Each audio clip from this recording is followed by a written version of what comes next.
नमस्कार दोस्तों, मैं मनमोहन मिश्र। बात आज मोहम्मद दीपक कुमार कश्यप की करेंगे। आप सोचेंगे मोहम्मद दीपक कुमार कश्यप तो हिंदू हैं, मोहम्मद कैसे जुड़ गया? खैर, ये कहानी बड़ी रोचक है। कहानी नहीं है, ये हकीकत बड़ी रोचक है। इसे सुनकर आप भी चकित रह जाएंगे। ये एक हीरो की कहानी है। ये एक हीरो के विषय में बातें हैं जो आप तक मैं पहुंचाने की अपने तरीके से, जैसा कि मेरा अपना तरीका है, आप तक पहुंचाने की कोशिश करूंगा।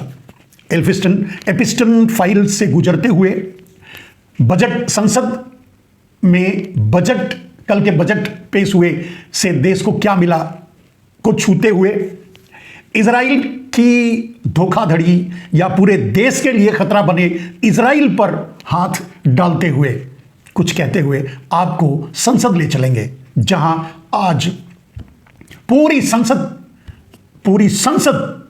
के सरकारी महकमे, सरकार के लोग, लोकसभा अध्यक्ष सब अपनी कायरता का परिचय दे रहे थे और अकेले राहुल गांधी दहाड़ना चाहते थे, दहाड़ रहे थे, लेकिन उनको बोलने से भी रोक दिया गया। एक सच जो सामने लाना चाहते थे, उसे बोलने से, यानी उसे पढ़ने से या उसे सामने लाने से रोक दिया। यह काम कौन करेगा, आप समझ सकते हैं। क्या यह साबित हो गया आज संसद में कि सत्ताधारी पार्टी एक कायरों की पार्टी है, या यह साबित हो गया कि यह कायरों की पार्टी या कायरों की सरकार अपने सेना पर भी भरोसा नहीं करती, विश्वास नहीं करती, या अपने सेनाध्यक्ष को सच नहीं मानती, उन्हें भी झूठा समझती है या फिर इस्तेमाल करती है। बहुत से सवाल खड़े हो गए आज जो संसद में हुआ उसको लेकर के। शुरू करते हैं बात हीरो ऑफ द डे, ऐसा कह सकते हैं, हीरो ऑफ द डिकेड ऐसा भी कह सकते हैं, जिसने दीपक कुमार कश्यप यानी मोहम्मद दीपक कुमार कश्यप के बारे में जानकारी मिली जो सोशल मीडिया से आ रही है, और भरा पड़ा है उनके इस कारनामे से कि उन्होंने क्या किया। मेरे दोस्त, एक मुसलमान बुजुर्ग एक दुकान चला रहा, और उस दुकान का नाम बाबा से शुरू होता है। अब बाबा का पेटेंट बजरंगी समझते हैं, वो करवा रखे हैं। बाबा नाम का पेटेंट ऐसा कुछ भी नहीं है, कोई भी बाबा नाम रख सकता है। और जो ऑब्जेक्शन, यानी बजरंगी हुड़दंगी जो ऑब्जेक्शन उठा रहे थे, उनके पूर्वज, उनके बाप दादा, उसी साईं बाबा, यानी वो भी मुसलमान है, उन्हें लोग बाबा कहते हैं, उनके चरणों में जाकर नाक रगड़ते हैं। हालांकि मैं ऐसा नहीं हूं, मैं मंदिरों में विश्वास नहीं करता, क्योंकि मैं इंसान को ही एक मंदिर मानता हूं, उसके दिल, उसके दिमाग, उसकी सोच को ही बहुत कुछ, सब कुछ मानता हूं। मैं इंसान हूं और इंसान बनने तक ही मेरी सीमाएं हैं। मैं न ब्राह्मण हूं, न क्षत्रिय हूं, न शूद्र हूं, न वैश्य हूं, ना ही मैं हिंदू हूं, ना मुसलमान हूं, ना ईसाई हूं, ना क्रिश्चियन हूं, न जैन हूं, न बौद्ध हूं, कुछ न सिख हूं, कुछ नहीं हूं। मैं तो बस इंसान हूं, आप जैसा, जो सब लोग हैं। और वही साबित किया है दीपक कुमार ने। दीपक कुमार हीरो हैं, हम तो एक अदना आदमी। मेरे दोस्त, दीपक कुमार ने, जब बजरंगी हुड़दंगियों ने उस मुस्लिम बुजुर्ग पर हमला करना चाहा, उसकी दुकान बंद करवाना चाहा, उसके दुकान का नाम बदलने के लिए दबाव डालना शुरू किया, तो दीपक कुमार सामने आए और उन्होंने ऑब्जेक्शन उठाया कि इस नाम पर क्यों ऑब्जेक्शन उठा सकते हैं? नाम तो बाबा सभी रखते हैं, नाम तो हर घर में बाबा किसी को भी बुलाते हैं, छोटे बच्चों को भी बाबा बुलाते हैं। बाबा किसी धर्म से संबंध तो नहीं रखता, और रखता है तो हम समझते हैं बाबा अगर किसी धर्म से संबंध रखता है तो सबसे ज्यादा आज के दिन में प्रचलित बाबा तो साईं बाबा ही हैं। खैर, इस पर मैं नहीं जाता। उस दीपक कुमार ने सामने आकर के ऑब्जेक्शन उठाया। जब लोग हुड़दंग करते रहे, उनसे खुद उनका नाम पूछने लगे, तुम कौन होते हो और तुम हो कौन? तो उसने बताया, यानी दीपक कुमार ने कहा, मोहम्मद दीपक कुमार। सोचिए उस युवा के मन में क्या गुजरी होगी, क्या सोच आई होगी, क्या समझा होगा, और सामने वाले बजरंगी हुड़दंगियों के बारे में क्या ख्याल आया होगा जिसके लिए उसे ऐसा कहना पड़ा। मेरे दोस्त, एक हीरो का काम किया उस दीपक कुमार ने। मामले को शांत किया गया, शांत हुआ, या यूं कह सकते हैं उस बुजुर्ग को बचाया। बाद में ये सारे बजरंगी हुड़दंगी बाद में इकट्ठा होकर के उस पर हमला करने आए। शायद वो जिम चलाता है, हमला करने आए, जान से मारने आए, या बदला लेने आए, जो भी समझ लीजिए, या उसके रास्ते में आए तो रोकने, क्योंकि वो भी तो हिंदू ही था। और जो बजरंगी खुद को हिंदुओं का ठेकेदार मानते हैं, वो भी वही आए थे मारने भी। आप समझ सकते हैं ये किसके हैं, जो जिनका वायरस नरेंद्र मोदी से चल करके, नरेंद्र मोदी के मुखार बिंदु से निकल करके बच्चों के मन में जो वायरस फैल गया है, घुस गया है, जहर जो फैल गया है, घुस गया है, वो कहीं भी सामने आता रहता है, पूरे समाज में, पूरे देश में। और नरेंद्र मोदी आज भी ऐसा करने से बाज नहीं आते, क्योंकि इसी से उन्हें वोट मिलता है, इसी से उनकी सरकार चलती है, इसी से उनकी राजनीति है। जहर फैला करके अपनी राजनीति चलाते हैं नरेंद्र मोदी, जिसका परिणाम आपके सामने है।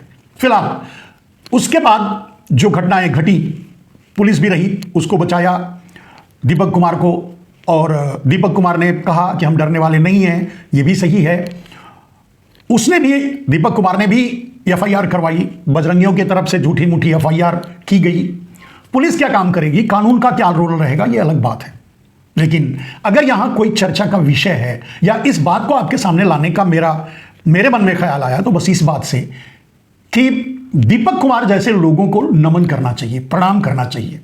और मैं समझता हूं कि अगर हर गांव में, हर समाज में और देश में अगर 1-2 लाख दीपक कुमार हो जाए, तो मैं समझता हूं कि नरेंद्र मोदी का जहर फैल नहीं पाएगा, रुक जाएगा, विफल हो जाएगा। नरेंद्र मोदी की सारी योजनाएं धरी रह जाएंगी समाज को बांटने की। समाज के बांटने से अगर आप सोच रहे हैं तो आप समझ सकते हैं कि आज भी नरेंद्र मोदी ने वही किया है यूजीसी फाइल के, यूजीसी प्रकरण के जरिए। पहले एक नोटिफिकेशन लाते हैं, एक समुदाय को भड़काते हैं, फिर उसे हटा लेते हैं, अब दूसरे समुदाय को भड़काते हैं। दोनों को लड़ाना चाहते हैं, दोनों आपस में नहीं लड़ रहे हैं, दोनों नरेंद्र मोदी को दोष दे रहे हैं, लेकिन कम से कम दोनों बढ़ तो गए हैं। दो समाज यानी सवर्ण और SC ST OBC बढ़ तो गया है, यानी जेनजी बढ़ तो गया है, जेनजी बिखर तो गया है, युवा बिखर तो गया है। अपनी बेरोजगारी पर विचार ना करके, अपनी ध्वस्त होती शिक्षा और स्वास्थ्य व्यवस्था पर ध्यान ना दे करके वो आपस में ही लड़ने के लिए सामने आ गया है। यही तो चाहते हैं नरेंद्र मोदी, और इसी जहर का असर काटने के लिए दीपक कुमार जैसे लोगों की जरूरत इस देश को है। थोड़ा आगे बढ़ते हैं मेरे दोस्त, एपिस्टन फाइल की। दोस्तों, आप लोगों को संसद तक ले चलेंगे, आप लोगों को नरेंद्र मोदी के इस्तीफे की बात भी बताएंगे, कब इस्तीफा देंगे और किसके कहने पर और कैसे देंगे। थोड़ा आगे बढ़िए। एपिस्टन फाइल के अनुसार नरेंद्र मोदी का नाम उसमें आया है। नरेंद्र मोदी के लिए जो कहा गया है उस फाइल में, या दुनिया के दूसरे, जैसे बिल गेट्स हुआ, बिल क्लिंटन हुए, ट्रंप हुए, या और ऐसे बड़े बड़े दुनिया के दूसरे देशों के नेता, सबका नाम वहां है। इन सब से आपको समझ में आना चाहिए कि वो जेफरी एपिस्टन एक पिंप ही नहीं था, एक ब्रोकर ही नहीं था, दलाल ही नहीं था, औरतों का दलाल ही नहीं था, बच्चों का दलाल ही नहीं था। वो एक बहुत खतरनाक ब्लैक मेलर भी था, और उसके पीछे निश्चय ही इजराइल है, इजराइल था। इजराइल दुनिया का सबसे बड़ा डेटा कलेक्टर इस समय इजराइल बना हुआ है। भारत का डेटा भी उसके पास जा रहा है पेगासस के जरिए, जिसका इस्तेमाल नरेंद्र मोदी कर रहे हैं, दुनिया के और भी बहुत से देश कर रहे हैं। जब डेटा कलेक्ट करके किसी और को देता है, यानी मोदी को देगा, तो अपने पास भी रखेगा और उसी का इस्तेमाल करके मोदी को भी ब्लैकमेल करेगा। यही हो रहा है। इस फाइल से जो नाम सामने आए, जो करतब सामने आए, जो काम सामने आए, जो तरीके सामने आए, जो वर्डिंग सामने आई, उससे लगता है कि वो पूरी दुनिया को वो खुद ब्लैकमेल कर रहा था, और उसके जरिए कुछ एक देश या कुछ एक नेता जो दुनिया पर राज करना चाहते हैं, वो जो दुनिया को चलाने का दावा भरते हैं, दम्भ भरते हैं, वो उसके पीछे थे और उसका इस्तेमाल करके पूरी दुनिया को अपनी मुट्ठी में कर लेना चाहते थे ब्लैकमेलिंग के जरिए। और यही हो रहा था। मुझे तो यही लगता है, आपको भी। नरेंद्र मोदी का नाम एपिस्टन फाइल में होना मुझे जरा भी नहीं चौंकाता, क्योंकि मैं भारत के उदाहरण से मैं समझता हूं नरेंद्र मोदी का कैरेक्टर क्या है, नरेंद्र मोदी का पॉलिटिकल कैरेक्टर क्या है, और पॉलिटिकल कैरियर क्या है, कहां से आया, कैसे आया, यह मैं अच्छी तरह समझता हूं। तो मुझे कोई आश्चर्य नहीं हुआ जब नरेंद्र मोदी का नाम एपिस्टन फाइल में आया। वैसे भी नरेंद्र मोदी खुलेआम वो दलाल था, एपिस्टन एक दलाल था, एक ब्रोकर था, एक गंदा आदमी था। नरेंद्र मोदी इस तरह के गंदे आदमियों के से ही घिरे हुए हैं, और उनके आसपास के उनके परिवार, जो उन्हें अपना परिवार कहते हैं, सब लिखते हैं ना कि नरेंद्र मोदी का परिवार हम हैं। तो जो परिवार हैं, राम रहीम, आशाराम, चिन्मयानंद या ऐसे बहुत से आपने सुने होंगे समाज में सोशल मीडिया से कि कितने रेपिस्ट नरेंद्र मोदी के आसपास उनके करीबी हैं और उनके करीबी होने के नाते ऐश कर रहे हैं, जेल हो जाने के बाद भी पेरोल पर बाहर हैं। खैर ये छोड़िए मेरे दोस्त। तो सबसे बड़ी बात जो मैं यहां ये कहना चाहता हूं कि एपिस्टन फाइल में नरेंद्र मोदी के नाम होना मुझे कोई किसी तरह का चकित नहीं किया। मैं आश्चर्य में नहीं पड़ा, मुझे मालूम था वो इस तरह का नाम आएगा और इस तरह इजराइल इसके पीछे है, इजराइल इसका इस्तेमाल कर रहा है, दुनिया के बहुत से देशों को ब्लैकमेल कर रहा है और ब्लैकमेलिंग के जरिए अपनी सरकार चला रहा है। कभी कभी तो ऐसा भी लगता है कि अमेरिका को भी वो ब्लैकमेल करता है। बहुत सी ऐसी जगह होती है जहां वो अमेरिका की भी बात नहीं सुनता, अपनी मनमानी चलाता है या अमेरिका की बातों पर भी हावी हो जाता है। ये निश्चय ही यही एक तरीका है जिसके जरिए वो ऐसा करता है। क्योंकि अगर इजराइल को देखा जाए तो इजराइल एक अवैध कंट्री है, देश है, अवैधानिक देश है जो फिलिस्तीन से के अंदर से उसका पेट फाड़ करके निकला हुआ है जबरदस्ती। अमेरिका ही है वो जब सबसे पहले उसे मान्यता दी, धन दिया, हथियार दिया और सब कुछ दे रहा है, सब जगह आगे बढ़ा रहा है। ये उसकी मजबूरी है और इजराइल की ब्लैकमेलिंग पावर का नतीजा ये इस एपिस्टन फाइल से भी समझ में आती है मेरे दोस्त। सबसे ज्यादा आश्चर्यजनक बात जो मैं आज आपसे कहना चाहता था और कह रहा हूं वो ये है कि अब भारत को एक दिन देखना बाकी है, यही दिन देखना बाकी है जब ट्रंप किसी अपने एयरफोर्स वन में खड़े होकर या व्हाइट हाउस में एक प्रेस कॉन्फ्रेंस करते हुए या कोई वीडियो जारी करते हुए यह कहेगा कि नरेंद्र मोदी ने, भारत के प्रधानमंत्री नरेंद्र मोदी ने इस्तीफा दे दिया और घंटे 2 घंटे बाद आपको यह सुनने को मिलेगा कि नरेंद्र मोदी ने इस्तीफा राष्ट्रपति को सौंप दिया, दे दिया। कहने का मतलब मैं जो कहना चाहता हूं उसे आप समझ रहे हैं। ट्रंप वही कह रहा है जो नरेंद्र मोदी कर रहे हैं और ट्रंप जो कह रहा है वही नरेंद्र मोदी कर रहे हैं। तो इस्तीफे की जब जरूरत महसूस होगी ट्रंप को तो इस्तीफा मांग लेगा। अभी हो सकता है अभी जरूरत हो नरेंद्र मोदी की भारत के कुछ और हिस्सों पर कब्जा करने के लिए। भारत को अमेरिका और चीन दोनों मिलकर गुलाम बना चुके हैं। अमेरिका भारत के सामरिक बाजार पर कब्जा कर चुका है और दूसरे तरह से भी भारत के राजनीतिक रूप से भी भारत पर कब्जा करना चाहता है। वो मोदी के जरिए ही हो पाएगा और हो रहा है। बाकी सब कुछ जो हो रहा है आप देख ही रहे हैं। चीन भारत के साथ क्या व्यवहार कर रहा है आपको पता ही है। 70% भारत के बाजार पर कब्जा कर चुका है। भारत कुछ नहीं कर पा रहा है, नरेंद्र मोदी कुछ नहीं कर पा रहे, कुछ नहीं करना चाहते, क्योंकि नरेंद्र मोदी भी वही चाहते हैं जो चीन चाहता है। यानी नरेंद्र मोदी को प्रधानमंत्री चीन और अमेरिका ने बनाया अपने स्वार्थों के लिए और अपना स्वार्थ साध चुका है। चीन की निगाह भारत के बाजार पर थी सदियों से, उसने कब्जा कर लिया। अमेरिका की निगाह भारत को अपना पिछलग्गू बनाने की थी सदियों से, जब से भारत आजाद हुआ है, और अब वो कर चुका है। भारत गुलाम है या आजाद, ये इस समय कहना बहुत मुश्किल है। सबसे बड़ी बात, भारत का प्रधानमंत्री नरेंद्र मोदी है या ट्रंप, ये भी आप कभी कभी चौंक जाते होंगे जो सूचनाएं आती हैं। ट्रंप वहां से जो कहता है वही यहां की सरकार के लोग, सरकार में बैठे या नरेंद्र मोदी वही कहते हैं, वही करते हैं। वेनेजुएला से तेल खरीदना हो, रसिया से तेल नहीं खरीदना हो, अमेरिका से ही तेल खरीदना हो, अमेरिका के टैरिफ को झेलना हो, यह सब कुछ जो भी कर रहा है ट्रंप, उसे नरेंद्र मोदी एक व्याहता, भारतीय भाषा में कह रहा हूं, एक व्याहता पत्नी की तरह निभा रहे हैं। जरा भी आवाज नहीं उठा रहे हैं। अब इसे 56 इंच का सीना, बहादुरी का तगमा आप देते रहिए, लेकिन जो हो रहा है वो चकित कर देने वाला है। पहुंचते हैं संसद में। आज संसद में भी वही हुआ जो आप बाहर अमेरिका और चीन के साथ देख रहे हैं। राहुल गांधी बोलने के लिए खड़े हुए।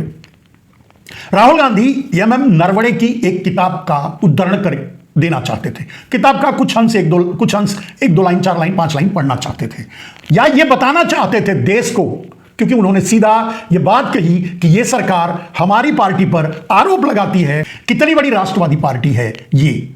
सरकार बिफर पड़ी। राहुल गांधी को बोलने नहीं दिया गया। सभापति महोदय क्या करेंगे आपको पता ही है, वो क्या करते रहे हैं आप जानते ही हैं।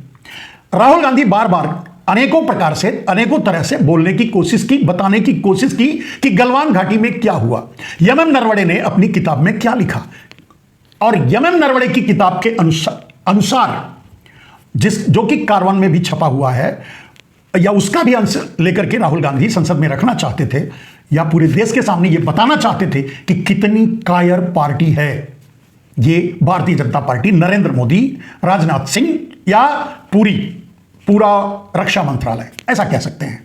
यमन नरवणे की बात को अगर आगे बढ़ाते हुए उनकी किताब के अंश को अगर उस तरह से देखा जाए, समझा जाए, तो यमन नरवणे ने यही कहा है कि हाँ, सेना को छोड़ दिया गया अकेले उस समय जब चीन भारत पर हमला करने के लिए आ रहा था या आ चुका था।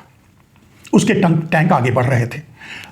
भारत के रक्षा मंत्रालय से लेकर के, राजनाथ सिंह से लेकर के, विदेश मंत्री से लेकर के, डोभाल से लेकर के प्रधानमंत्री तक नहीं पहुंच पाए होंगे, गृह मंत्री से, जिससे भी संपर्क कर सकते थे यमन नरवणे ने किया, लेकिन उन्हें कोई जवाब नहीं मिला, छोड़ दिया गया, जो समझ में आए करो। यानी जबकि ऐसी स्थितियों में राजनीतिक नेतृत्व ही मोर्चा संभालता है। पूरी दुनिया में यही बात है और भारत में भी यही बात है। जब युद्ध की स्थिति होती है, वो निर्णय सिर्फ सेना के ऊपर नहीं छोड़ा जाता, राजनीतिक रूप से वो निर्णय लेना पड़ता है। नरेंद्र मोदी सरकार ने निर्णय नहीं लिया, यानी इनडायरेक्टली उन्होंने ये संकेत दिया कि कुछ मत करो, चुपचाप देखते रहो, हम कुछ नहीं कर सकते। या ये कह सकते हैं कि जयशंकर प्रसाद पहले कह चुके हैं कि चाइना इतनी बड़ी इकोनॉमी है, हम उसका मुकाबला कैसे कर सकते हैं, तो इसे मानकर चुप रहिए, जो लेता है ले लेने दीजिए और चुपचाप बैठे रहिए। इनडायरेक्टली तो यही कहना है। वैसे भी आपको पता ही है कि अडानी के जरिए चीन भारत में किस तरह की दखलंदाजी व्यापार में, बिजनेस में और दूसरे मुद्दों में कर रहा है, आप अच्छी तरह जानते हैं। चीन से कितने हित जुड़े हैं अडानी के, तो अडानी का मतलब मोदी के, तो चीन के खिलाफ कैसे आवाज उठाते, और आप तो देख ही चुके हैं। फिर एक बार वही बात कह सकता हूं, पवित्र नारी की तरह, भारतीय नारी की तरह कभी भी चीन का नाम नहीं लेते नरेंद्र मोदी। चीन का नाम लेने से कतराते हैं। कुछ एक नाम है जिन्हें नरेंद्र मोदी पवित्र सुहाग समझते हैं। वैसे सिंदूर का, ऑपरेशन सिंदूर का आप हाल सुन चुके हैं। अपना सुहाग समझते हैं, उसका नाम नहीं लेना चाहते, अडानी का नाम नहीं लेना चाहते, किसी को लेने देना भी नहीं चाहते, चीन का नाम नहीं लेना चाहते, किसी को लेने देना भी नहीं चाहते। क्योंकि आज संसद में यही होने वाला था। राहुल गांधी उसी चीन की चर्चा करने वाले थे, चीन के हिमाकत की चर्चा करने वाले थे, उस गलवान घाटी की चर्चा करने वाले थे जिसमें हमारे 20 जवान और अधिकारी शहीद हुए थे। लेकिन ये सरकार, ये कायर सरकार, संसद में भी अपने कायरता का परिचय देते हुए बोलने नहीं दिया और संसद भंग हो गई, यानी सभा उठ गई। कहने का मतलब यह है मेरे दोस्त, आप समझ सकते हैं कि जो बात मैंने कही उसका अर्थ क्या है, कि भारत को बस यही दिन अब देखना बाकी है कि ट्रंप कब ऐलान करेगा और नरेंद्र मोदी कब इस्तीफा देंगे। यह समझ लेना, जिस दिन ट्रंप ऐलान किया या प्रेस कॉन्फ्रेंस करके यह कहा कि नरेंद्र मोदी, भारत के प्रधानमंत्री नरेंद्र मोदी इस्तीफा दे दिए, घंटे 2 घंटे 4 घंटे बाद नरेंद्र मोदी का इस्तीफा आपके पास आ जाएगा। वैसे बड़ी बेसब्री से मैं इंतजार कर रहा हूं नरेंद्र मोदी के इस्तीफे की। मांग तो शुरू से कर रहा हूं, मेरे मांगने से क्या होता है, मैं छोटा मोटा आदमी, वैसे भी इस बात, इस्तीफा मांगने की सजा मुझे दी जा चुकी है। खैर, उस बात को छोड़िए, ये तो चलता रहता है। मैं भी क्रांतिकारी खून का अंश हूं, पीछे कहां हटता हूं। जिसको जितना जो जुर्म करना है करता रहे। खैर, उस बात पर नहीं जाते मेरे दोस्त, लेकिन यह तो साबित हो गया आज संसद में कि यह सरकार कितनी कायर है। और संसद में राहुल गांधी को न बोलने देने का मकसद अगर क्या रहा होगा, ध्यान से आप समझेंगे तो यही था कि चीन का नाम संसद में नहीं आना चाहिए।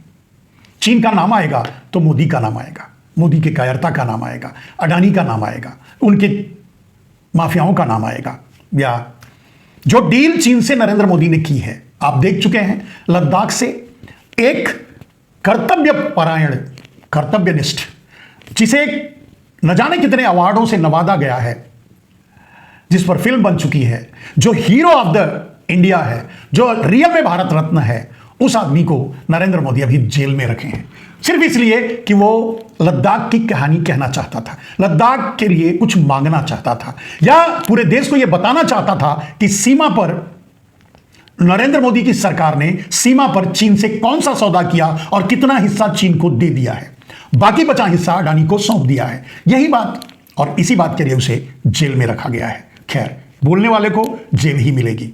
फिर भी मेरे दोस्त, मैं आपसे भी गुजारिश करूंगा कि मेरे साथ अगर जुड़ करके आप आवाज उठाना चाहते हैं, मेरे साथ चैनल पे, मेरे इस चैनल पे आना चाहते हैं, बातचीत करना चाहते हैं,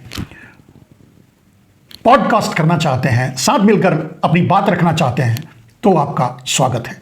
लेकिन इस खतरे को ध्यान में रखकर मुझसे संपर्क करना, क्योंकि जेल हो सकती है। मैं निशाने पर हूं, आप भी निशाने पर आ सकते हैं।